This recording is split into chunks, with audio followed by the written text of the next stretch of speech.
Anyone can become extraordinary. But the question is, how?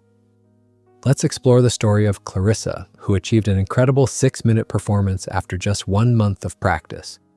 Clarissa is an emerging musician. Initially, she had neither a sense of rhythm nor any special musical talent. Her teachers, parents, and a music psychologist had assumed she had no musical gift.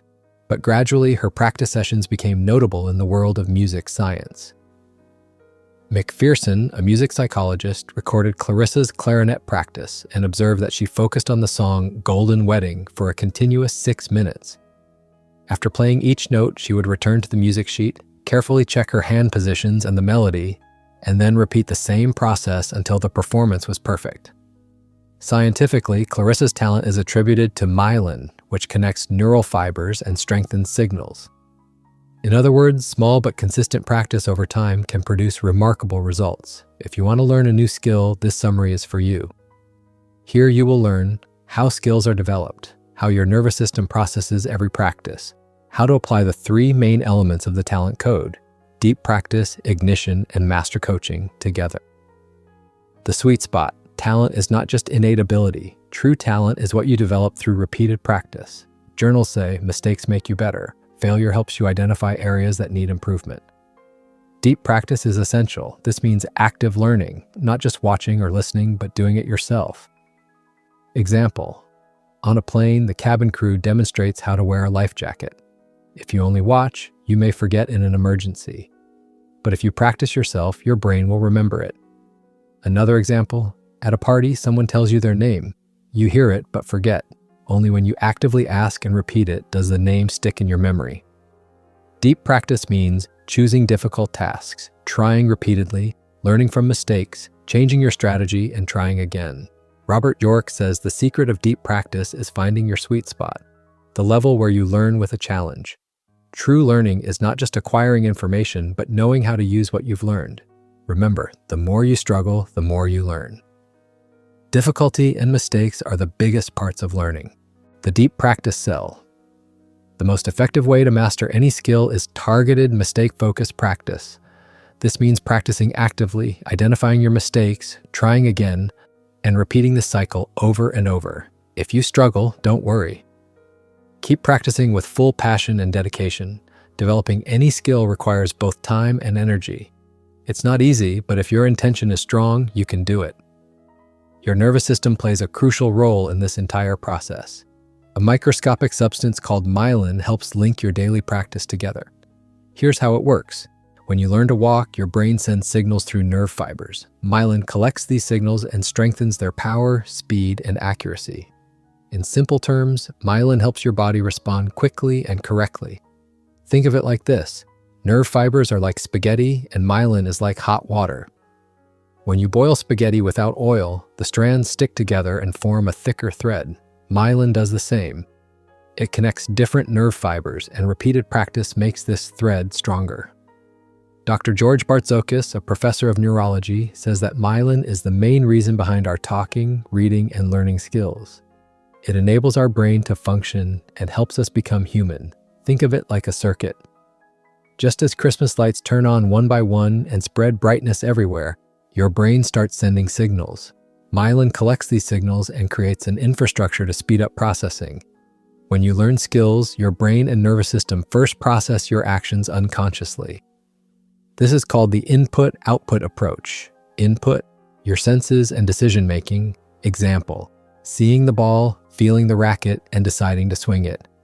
Process, your brain and nervous system send signals, connect nerve fibers, and process the information. Output, your body takes action, turning hips, moving hands. If you've heard of muscle memory, this is exactly the processed signal. Your muscles remember this action instantly. Thanks to myelin, nerve fibers are prepared for a specific skill. That's why remembering an action becomes easier, and you can perform the skill automatically. A simple application. By practicing a little every day, you can achieve mastery in any skill. Gradually, the foundation builds, progress is monitored, results are compared, and output improves. This all happens through a feedback loop. The 3 rules of deep practice. The true meaning of deep practice is to break familiar actions into small chunks. Chunks are separate elements or pieces of information grouped into a meaningful framework. Think of it as exploring an unfamiliar room for the first time. At first, you'll observe, bump into things, pause, think, and start again. You'll make many mistakes in this process, but gradually experience will make things familiar. Your mind creates a mental map, and you begin to recognize objects in the room with ease. Chunking happens in 3 steps. Observe the task completely. Divide the task into small parts. Perform slowly at first, then gradually increase your speed. Deep practice begins when you start exploring the task. Remember, it's not just about completing the task. It's about trying different strategies to achieve mastery. Mastery comes when you repeat a specific action over and over. Example: when you read the word Tuesday, it's a familiar chunk. Within it, Tuesday are smaller chunks. By combining them, forming new words becomes easier. Similarly, when reading Mount Everest, many letters are already recognizable. Learning new letters like MONV helps you use them for new words in the future. In simple terms, you learn reading skills through packing and unpacking chunks. You observe patterns, recognize them, and combine or separate them as needed. Another form of deep practice is imitation. This means taking someone or something as a model. You put yourself in situations where you perform like the model. This can also happen unconsciously. Example: Carolyn Tsai, an 8-year-old tennis player, is considered top among her age group. She has excellent skills, but a one-handed backhand sets her apart from others. Carolyn repeatedly watched tennis champion Roger Federer's signature strategy. She unconsciously imitated his technique in her own game. Through the cycle of observe, apply, practice, repeat, Carolyn mastered her one-handed backhand. Over time, her skills improved, and Federer's influence played a key role in her development. Primal cues, ignition. Deep practice demands time, energy, passion, and commitment. But if you're not motivated, these won't come naturally. That's why ignition plays a crucial role. Ignition is the fuel that gives you the energy to continue deep practice. Deep practice itself uses your energy to make progress, but ignition provides long-term motivation. For example, the mindset: if they can do it, I can too.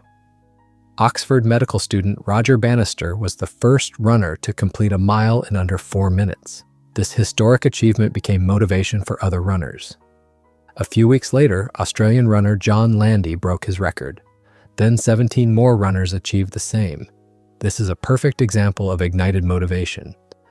The 4-minute mile sent a clear signal to others. They can do it too. Ignition means signals and forces that push you forward. Another way is to visualize your ideal future self. When you watch an excellent performer, you want to become like them. Back to Clarissa's story. She was a young musician, as mentioned in the introduction. Her teacher taught her the classic version of the Golden Wedding, but the lesson wasn't working. Then the teacher played the jazz version. Something amazing happened. Clarissa loved the jazz version and felt inspired to play it on her clarinet. She felt deep emotion in the music and saw herself as a performer. That was ignition, a sudden desire that motivates you to practice with full passion. In simple terms, ignition means environmental cues, triggers that spark your energy and focus on a task. Until a signal motivates you, you won't feel driven. According to Scrooge's principle, humans have a natural reservoir of energy. It remains hidden and inactive until the right trigger appears. Triggers can include fear of losing someone close, fear of falling behind, a sense of security, or an experience connected to a special person. These cues help you improve and gain ignition. Sometimes you can even trigger your own motivation to ignite action. How to ignite a hotbed, pure ignition. In the previous chapter, we saw how trigger cues give birth to ignition. This time, we'll learn about unplanned motivation, also called pure ignition. Pure ignition is the art and science that creates a talent hotbed from the ground up without any external support. Here, you start completely from scratch and your motivation suddenly arises without expectation or preparation. A perfect example is Mike Feinberg and Dave Levin. Both were second-year teachers in a public school. After multiple failed attempts to improve the school system, they were going through a difficult phase in their careers. They had tried to change the chaotic environment for students, but their efforts often failed due to incompetent management, unsupportive parents, rude students, and strict rules. Exhausted, Mike and Dave decided not to fight the school system anymore. Instead, they chose to open their own school, KIPP, Knowledge is Power program. The goal was to create a new system with excellent teachers and better parental and administrative support. KIPP started with just a small room, but they faced challenges again. Finding the best teachers, planning the syllabus, and creating teaching techniques initially failed. Their entire plan seemed broken. But Mike and Dave didn't give up. They combined the old-fashioned school system with their innovative techniques and tried again. Their goal was clear: take students to college. They even put a slogan in classrooms: work hard, be nice, which motivated KIPP students. Students began focusing more in lessons, learned to be interactive, and worked hard to achieve their goals. Gradually, KIPP students' behavior and knowledge improved. Innovative teaching methods motivated students and ignited their energy.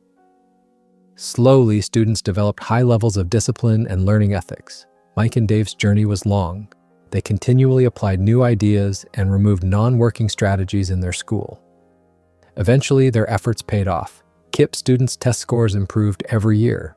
Young teachers began adopting the KIPP model. KIPP started producing students who scored high and easily gained university admission. Mike and Dave's motivation sparked suddenly over coffee. Similarly, pure ignition happened with KIPP students.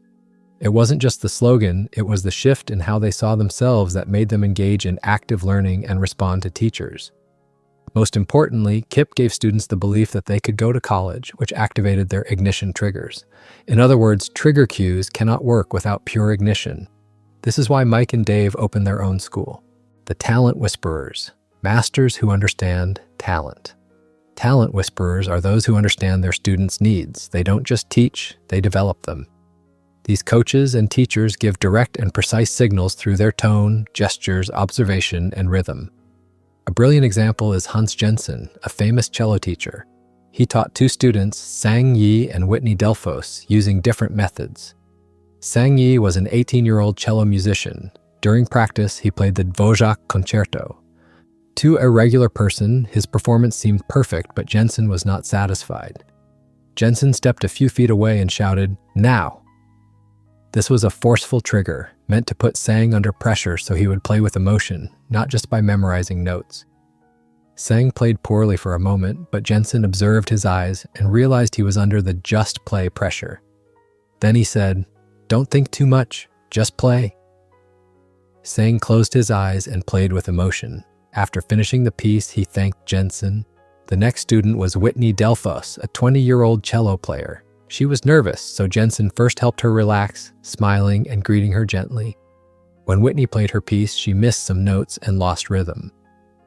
Jensen said, "You need to immerse yourself," meaning she had to fully engage with the rhythm and tune of the piece.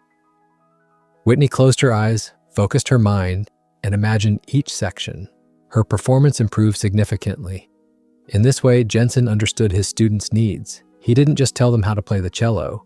He gave Sang the right trigger for emotion and Whitney the right learning strategy trigger. Jensen's mindset was to teach every student with full effort, focus on the basics, and treat every student equally. This approach ignited his students' deep practice and helped them achieve mastery. The teaching circuit, a blueprint, the formula for master teaching. Teaching is also a skill. It combines deep knowledge, experience, and practice. Professor Ron Gallimore says that teaching doesn't just mean telling students what to do. It means applying their deep knowledge and recognizing their efforts. Great teachers use their knowledge to connect with students and help them achieve mastery. They send the right signals that ignite the students' potential and fuel their growth. Teaching often involves coaching, long, deep conversations where both teacher and student understand each other's capabilities. Once this setup is ready, the teacher guides the conversation toward a shared goal. They find the student's sweet spot ability and start sending the right signals. 4 qualities of a master coach's teaching method. Metrics. Metrics means applying different knowledge, experience, and practice in a setting. A master coach organizes deep knowledge in a grid structure and is ready to use the right material according to the student's needs. Perceptiveness. Master coaches train their eyes like cameras. They observe students to identify strengths and weaknesses, then customize their communication to fit the student's ability. GPS reflex coaches give step-by-step commands. They don't use words like please, could you, or do you think.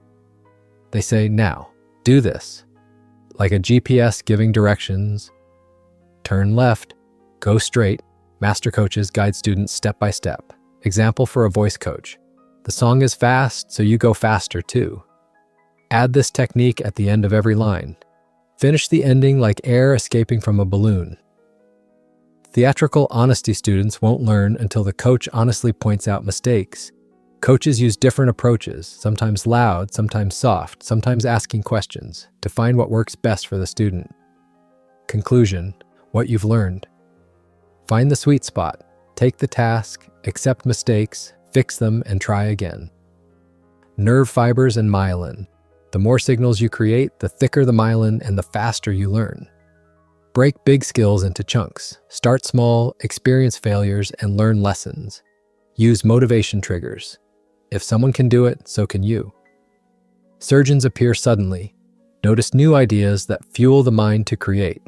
Step-by-step process. Master coaches guide you through steps. Customized teaching. Adapt methods to the student's capability. For any skill you want to master, apply the talent codes. Don't fear mistakes, learn from them, and practice consistently. Find the right ignition, get help from a good coach, and do meaningful work.